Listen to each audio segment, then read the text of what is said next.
E essa se tornou a história central de...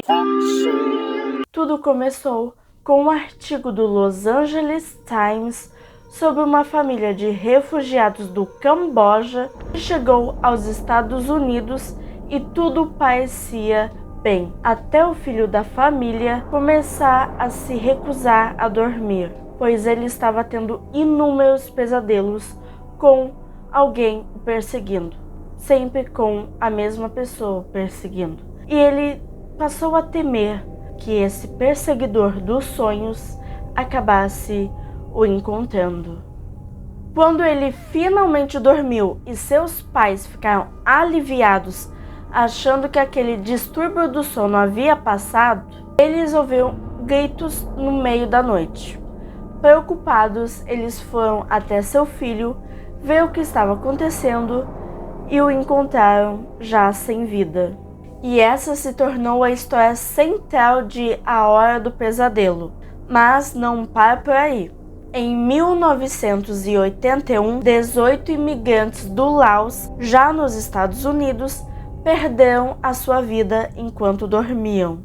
As histórias dos refugiados do Sudeste Asiático que desviveram durante o sono passaram a ser relatadas com uma certa frequência, chegando a ser nomeada como Síndrome da Morte Noturna Súbita e Inexplicável.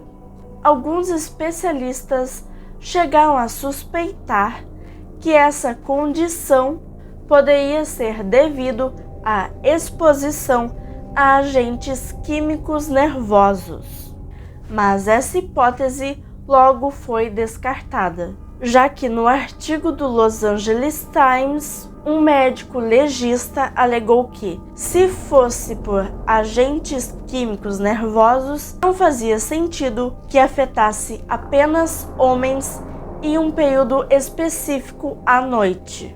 Um menino chamado Eugene ganhou de seus pais um boneco que ele nomeou como Robert. Eugene se apaixonou pelo boneco e o carregava para todos os lados. Porém, algumas coisas estranhas passaram a acontecer. Por diversas noites, Eugene acordava aos gritos com diversos objetos jogados pelo quarto. Quando os pais o questionavam sobre isso, Eugene sempre culpava o boneco. Mas a fama do boneco ser assombrado ganhou força mesmo após o falecimento dos pais de Eugene, quando Eugene herdou a casa e passou a morar lá com a sua esposa.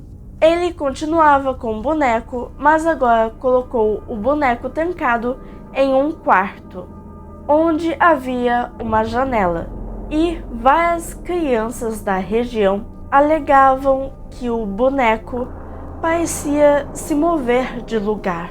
Após o falecimento de Eugene e sua esposa, uma mulher comprou o casarão para viver com a sua filha. Ela viveu lá por 2 décadas, até decidir vender o casarão e doar o boneco para o Museu East Martello, alegando que Robert era assombrado e que ele perseguia tanto ela quanto a sua filha. E caso queiram conhecer mais dessa história e gostem de bonecos assombrados, eu tenho um vídeo no canal só sobre casos de bonecos assombrados, onde inclusive eu também falo sobre o boneco Robert. E eu estarei deixando o link aí na descrição para você assistir após o vídeo.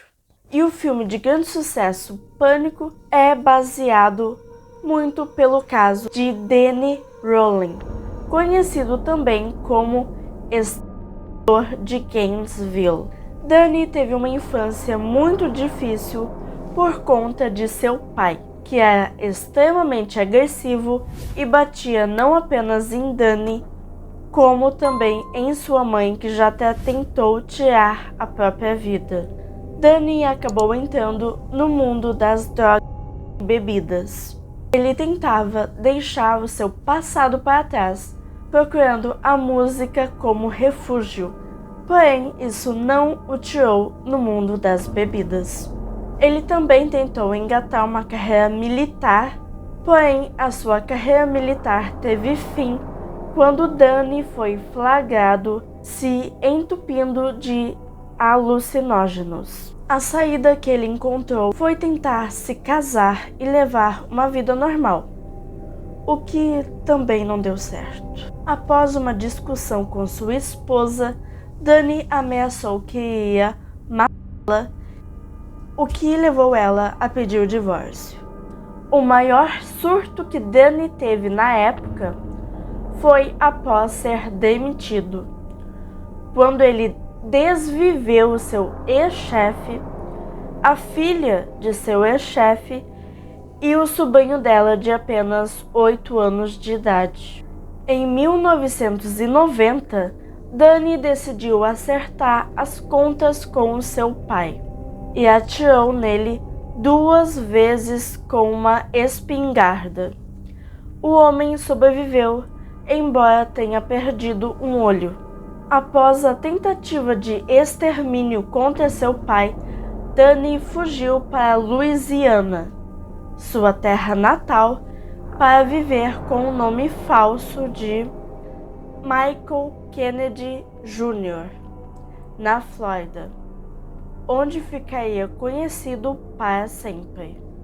Em apenas 3 dias, Danny vitimou 5 estudantes da Universidade da Flórida. Suas 2 primeiras vítimas foram Sonja Larson e Christina Powell, em uma sexta-feira, dia 25 de agosto de 1990. As 2 moravam juntas e Danny teria seguido as jovens depois de vê-las durante uma caminhada que elas sempre faziam. Ao invadir o apartamento em que elas moravam, Danny amarrou as garotas e as silenciou com uma fita isolante. Sonja foi abusada e morta, e Christina teve o mesmo fim. E no dia seguinte, mais uma vítima, Krista Hoyt, de apenas 18 anos. Após Danny tirar a vida de Krista, ele violou seu corpo e com uma faca arrancou o mamilo de Krista como uma espécie de recompensa. Muitos estudantes pararam de frequentar a Universidade da Flórida e as pessoas passaram a andar em grupo, e os que não andavam em grupo carregavam um taco de beisebol como uma forma para se proteger.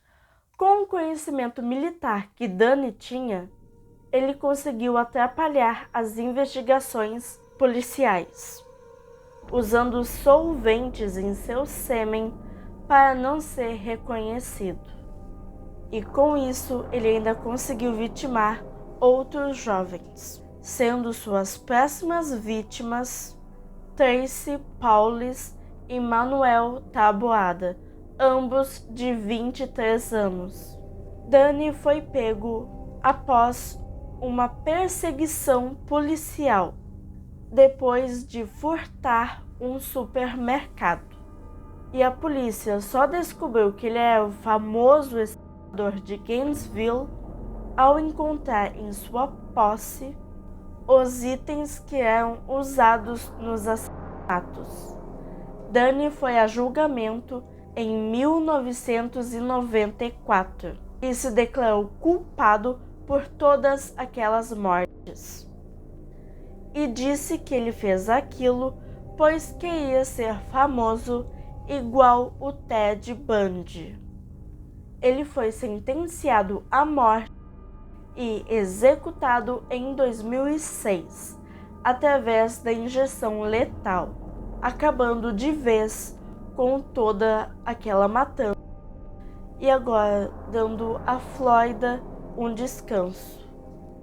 Os Pássaros é centrado em um inexplicável Ataque de Pássaros, que ocorre na Califórnia. E é a adaptação de um conto de Daphne du Maurier. E a inspiração para o conto veio depois da autora ter presenciado algumas gaivotas atacando um fazendeiro. E assim como o conto foi inspirado nessa experiência, o filme também teve sua inspiração em outro caso. Em agosto de 1961, uma cidade da Califórnia foi aterrorizada por um ataque de pássaros que agiam de forma desorientada, causando um enorme caos. Hitchcock ficou sabendo desses acontecimentos e utilizou como forma de pesquisa para o filme que já estava em produção. Tempo depois, o motivo para os pássaros estarem agindo daquela maneira finalmente foi descoberto quando pesquisadores encontraram no estômago desses pássaros uma alga que produzia uma toxina que provocou amnésia, desorientação e convulsão. O filme O Ritual foi baseado em um livro de mesmo nome do jornalista Matt Baglio, que conviveu com padres exorcistas. O filme acompanha a história do personagem Michael Kovac, um estudante que viaja a Roma para fazer um curso de exorcismo.